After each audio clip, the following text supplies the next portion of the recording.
नमस्कार। जय भीम साथियों, दैनिक दस्तक पर आपका स्वागत है।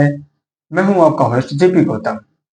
साथियों, बात को आगे बढ़ाने से पहले आप ये छोटी सी वीडियो क्लिप देख लीजिए।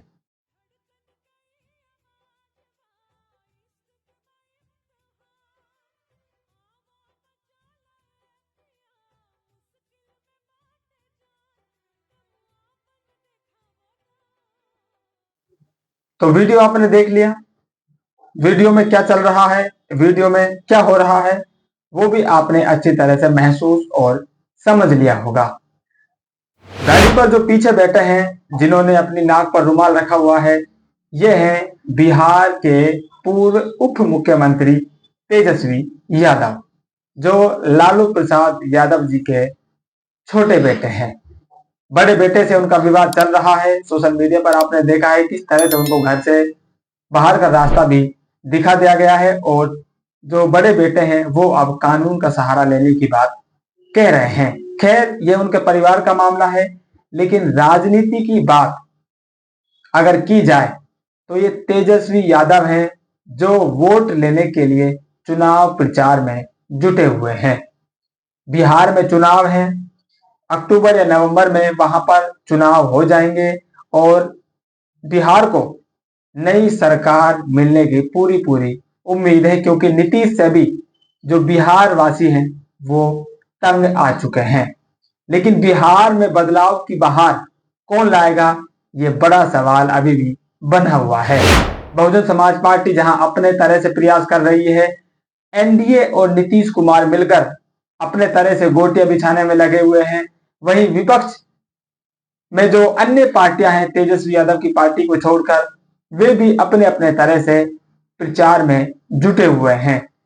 यहां पर जो बड़ा फैक्टर आता है, जो अधिकतर वोट है वो साथियों बंधे हुए होते हैं, वो पार्टियों के साथ चले जाते हैं, लेकिन कुछ वोटर्स ऐसे होते हैं जो चुनाव का माहौल देखकर अपना मन बदलते हैं, और जिनमें बड़ी संख्या में दलित वोटर भी होते हैं, क्योंकि दलित जो वोट है ये गरीबी का मारा होता है, और इसकी जो राजनीतिक समझ है इसको भी साथियों थोड़ा सा कम आंका जाता है, क्योंकि इसकी जो पहुंच है संसाधनों तक वो सीमित है। क्योंकि जब आदमी को पेट के लिए लड़ना पड़ता है तो वो साथियों मानसिक लड़ाई के लिए तैयार नहीं हो पाता है, और राजनीति का जो सारा खेल है साथियों वो दिमागी खेल है, दिमाग से जुड़ा हुआ है। जब तक आदमी की शारीरिक जरूरतें पूरी नहीं होती है, तब तक वो मानसिक जरूरतों तक नहीं पहुंच पाता है। इसलिए राजनीति की समझ उसकी थोड़ी सी कम है। हालांकि बहुजन समाज पार्टी ने अपने प्रयासों से, जो 40 साल की उसकी हिस्ट्री रही है बहुजन समाज पार्टी की, उन प्रयासों से बहुत बड़ा बदलाव आया है, और दलित समाज में आत्मसम्मान और खुद के महत्व की जो बात है वो अब उसको पता चल रहा है, उसका महत्व जान पा रहा है।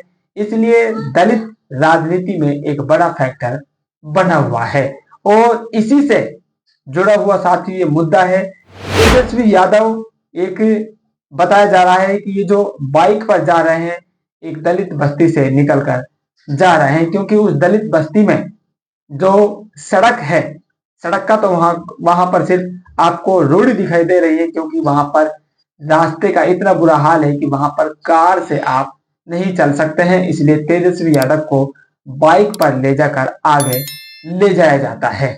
एक चुनावी रैली में वो आते हैं, भाषणबाजी करते हैं। जब उनकी कार वहां से नहीं निकल पाती है, तब उनको बाइक से जाना पड़ता है। जब वो बाइक से निकलते हैं तो उनको वहां पर बदबू आती है, और उस बदबू से वो बचने के लिए अपनी नाक पर रुमाल लगाकर निकलने का प्रयास करते हैं। इसी दौरान उनको कैमरे में कैद कर लिया जाता है, और जैसे ही वो कैमरे में कैद होते हैं, सोशल मीडिया पर उनके बारे में बातें बनने लगती हैं।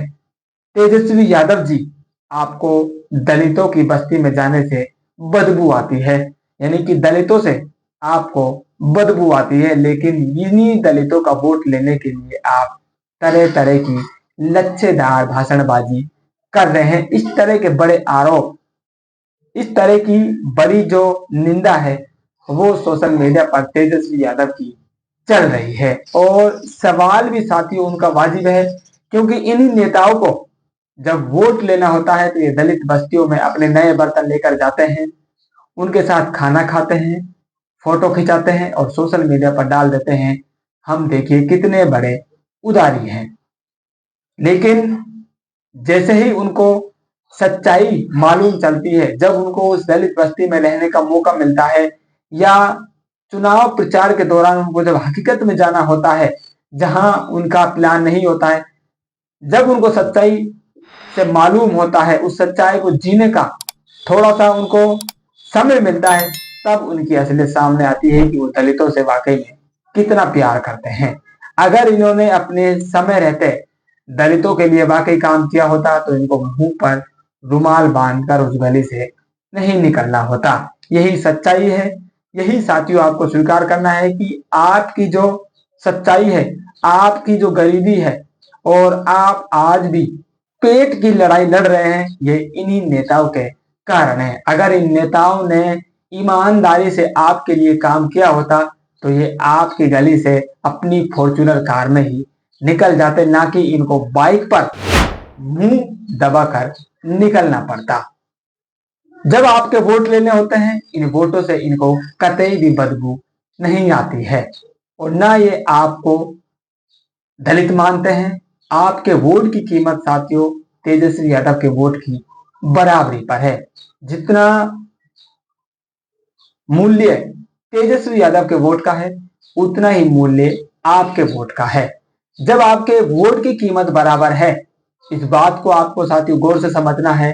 जब आपके वोट की कीमत बराबर है, एक पूर्व मुख्यमंत्री का बेटा जो खुद डेप्यूटी मुख्यमंत्री रह चुका है, उसके वोट की कीमत, और एक गरीब दलित समाज का बेटा जिसकी बस्ती में जाने पर इन नेताओं को बदबू आती है, जब वो अपना वोट डालता है और तेजस्वी यादव वोट डालता है तो दोनों वोटों की कीमत बराबर होती है।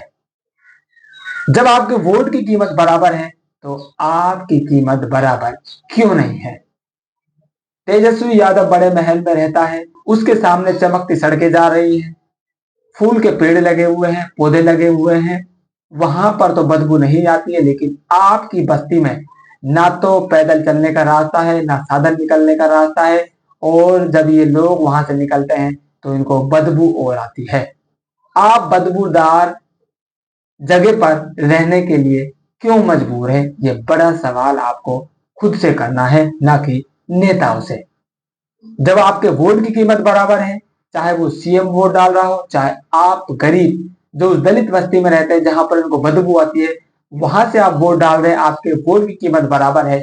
लेकिन तेजस्वी यादव के सामने चमाचम चमकती सड़कें हैं, वो आराम से अपनी फॉर्च्यूनर में जा सकते हैं, ना वहां पर बदबू आती है। लेकिन आप जहां पर रहते हैं वहां पर बदबू क्यों आती है? वहां पर आप पैदल चलने के लिए रास्ता क्यों नहीं बनवा पाए? आपके लिए सरकार ने ये सारे कार्य क्यों नहीं किए? ये साथियों आपको खुद से सवाल करना है, और नहीं तो आप इसी तरह से थकते रहेंगे और बिहार में जो बदलाव की बहार आप लोग सोच रहे हैं, वो बदलाव की बहार बिल्कुल भी नहीं आने वाली है। आपको जो सपना दिखाया जा रहा है, हम इंडस्ट्रियल बनाएंगे, बिहारियों को बाहर नहीं जाने देंगे, ये साथियों कुछ भी बदलने वाला नहीं है। वही ढाक के 3 पार जो कहावत है वो आपके साथ हो जाएगी, क्योंकि आप लोग खुद बदलना नहीं चाहते हैं। इनके पिताजी लगातार सरकार चला रहे हैं, बीजेपी सरकार आपने देख ली है, आपकी जिंदगी में क्या बदलाव आया है ये खुद से आपको सवाल करना है। इसलिए आपको जो साथियों ढर्रे पर चला आ रहा है, पहले से जो लोग राजनीति में स्टेब्लिश हैं उनको आपको किनारे लगाना है, और एक नई जो उमंग है, नई जो लहर है बिहार में इस समय चल रही है, नीली क्रांति इस समय बिहार में चल रही है, उस ऑप्शन को आपको मौका देकर देना चाहिए, आजमाना चाहिए। जब आप नया ट्राई करेंगे तब आपको मालूम चलेगा कि नया बदलाव करने से हमारे जीवन में क्या नया परिवर्तन आया है। चुनाव आपका है, वोट आप देंगे और जिंदगी भी आपकी ही बदलने वाली है। जो रास्ता है, जो मार्ग है, वो साथियों हमने आपको बता दिया है। अब आपको डिसीजन खुद लेना है। मिलते नए अपडेट में, तब तक के लिए जय भीम।